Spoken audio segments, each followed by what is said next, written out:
नवी मुंबईतील रफिक कुरेशी या समाजकंटकानं इंस्टाग्रामवर औरंगजेब आणि त्याच्या कबरीचे फोटो असलेले स्टेटस ठेवले होते। त्यात हजरत औरंगजेब आलमगीर आणि बादशाह कुल सरजमीन असा मजकूर लिहून औरंगजेबची स्तुती करणारे व्हिडिओ इंस्टाग्रामवर प्रदर्शित आणि प्रसारित केल्याने रफिक कुरेशी याच्यावर दिनांक 21 मार्च रोजी रबाळे पोलीस स्टेशनमध्ये गुन्हा दाखल करण्यात आलाय।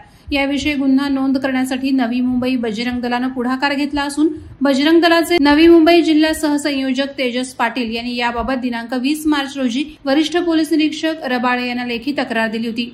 आक्रमणकारी दहशतवादी लुटेरा औरंगजेबाने लाखो हिंदूंची केली, शेकडो मंदिरं तोडली आणि छत्रपती संभाजी महाराजांना हाल हाल करून मारलं, अशा क्रूर शासकाची जाणीवपूर्वक स्तुती करणं म्हणजे ही जिहादी मानसिकताचे, यावर कारवाई करणं आवश्यक आहे, असं यावेळी बजरंग दलानं पोलीस प्रशासनासमोर स्पष्ट केलं। यापुढे असं कृत्य करणाऱ्यांना बजरंग दल स्टाईलनं समज दिली जाईल, अशी चेतावणी देखील बजरंग दलामार्फत समाजकंटकांना देण्यात आली आहे। वादळवारा लाईव्हसाठी न्यूज ब्युरो, नवी मुंबई।